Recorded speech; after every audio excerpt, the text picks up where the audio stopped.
मशहूर अम्बेडकराइट डायरेक्टर पा रंजीत थंगलान की जबरदस्त सक्सेस के बाद अब आदिवासी महानायक बिरसा मुंडा की बायोपिक से बॉलीवुड में एंट्री करने जा रहे हैं। पा रंजीत ने अभी हाल ही में दिए एक इंटरव्यू में कहा है कि अभी मैं अपनी नेक्स्ट फिल्म बिरसा मुंडा की बायोपिक पर काम कर रहा हूं। इन दिनों मैं फिल्म की स्क्रिप्ट पर काम कर रहा हूं जो लगभग पूरी हो चुकी है। साथ ही मैं बिरसा मुंडा के लिए लीड एक्टर की भी तलाश कर रहा हूं। इसके चलते ही मेरी अभी अक्षय कुमार और रणवीर सिंह से बात हुई है, लेकिन अभी मैंने किसी को भी फाइनल नहीं किया है। मैं जल्द ही इस फिल्म को लेकर बड़ा अनाउंसमेंट करूंगा। खबरें हैं कि रंजीत जल्द ही फिल्म बिरसा मुंडा की कास्ट और शूटिंग डिटेल्स की अनाउंसमेंट करेंगे। पा रंजीत बहुजन समाज के इतिहास और संघर्षों को बड़े पर्दे पर दिखाने के लिए जाने जाते हैं। रंजीत एक अम्बेडकराइट डायरेक्टर हैं जिन्होंने मद्रास, कबाली, काला और सरपट्टा परम्बराई और अभी हाल ही में आई थंगलान जैसी सुपरहिट अम्बेडकरवादी फिल्में बनाई हैं। पा रंजीत की फिल्मों में हीरो हमेशा दलित आदिवासी समाज से होता है। पा रंजीत के बारे में कहते हैं कि वो एक पॉलिटिशियन है जो फिल्में बनाते हैं। बिरसा मुंडा ने बहुत कम उम्र में अंग्रेजों के खिलाफ विद्रोह का बिगुल बजा दिया था। उन्होंने ये लड़ाई तब शुरू की थी जब वो 25 साल के भी नहीं हुए थे। उनका जन्म 15 नवंबर 1875 को मुंडा जनजाति में हुआ था।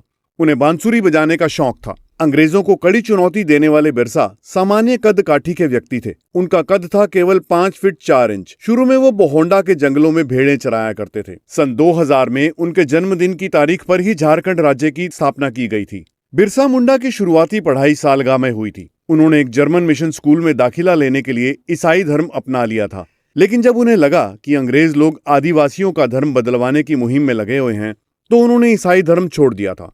के.एस. सिंह अपनी किताब Birsa Munda and his moment में लिखते हैं, बिरसा अपने भाषण में कहते थे, डरो मत, मेरा साम्राज्य शुरू हो चुका है, सरकार का राज समाप्त हो चुका है, उनकी बंदूकें लकड़ी में बदल जाएंगी।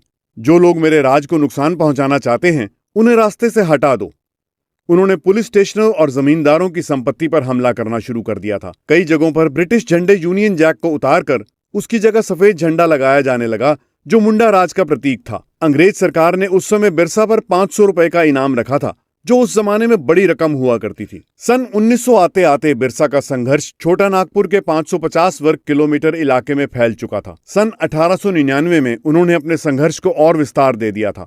उसी साल नवासी जमींदारों के घरों में आग लगाई गई थी। आदिवासी विद्रोह इतना बढ़ गया था कि रांची के जिला कलेक्टर को सेना की मदद मांगने के लिए मजबूर होना पड़ा था।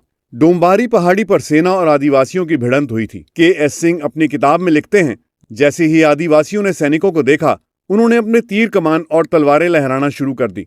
अंग्रेजों ने उनसे हथियार डालने के लिए कहा। पहले 3 राउंड गोली चलाई गई, लेकिन उसका कोई असर नहीं हुआ। आदिवासियों को लगा कि बिरसा की भविष्यवाणी सच साबित हुई है कि अंग्रेजों की बंदूकें लकड़ी में और उनकी गोलियां पानी में बदल गई हैं। एक दिन अंग्रेज पुलिस ने चक्रधर के पास एक गांव को घेर लिया था। बिरसा के नजदीकी साथियों कोमटा, भरमी और मोयना को गिरफ्तार कर लिया गया था, लेकिन बिरसा का कहीं अता पता नहीं था।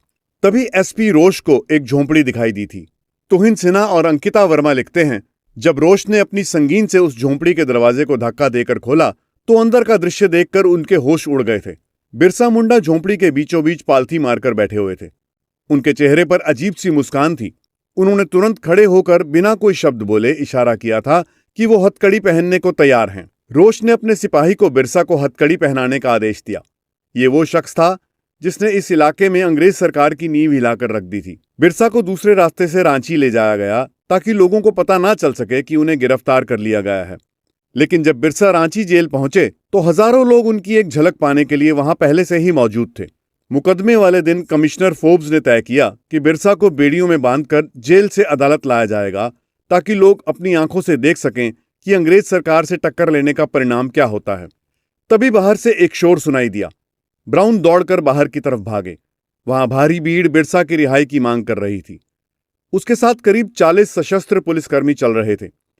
साफ दिखाई दे रहा था कि जेल में बिरसा की कोड़ों से काफी पिटाई की गई थी, लेकिन यह लग नहीं रहा था कि बिरसा को किसी तरह का कोई दर्द है।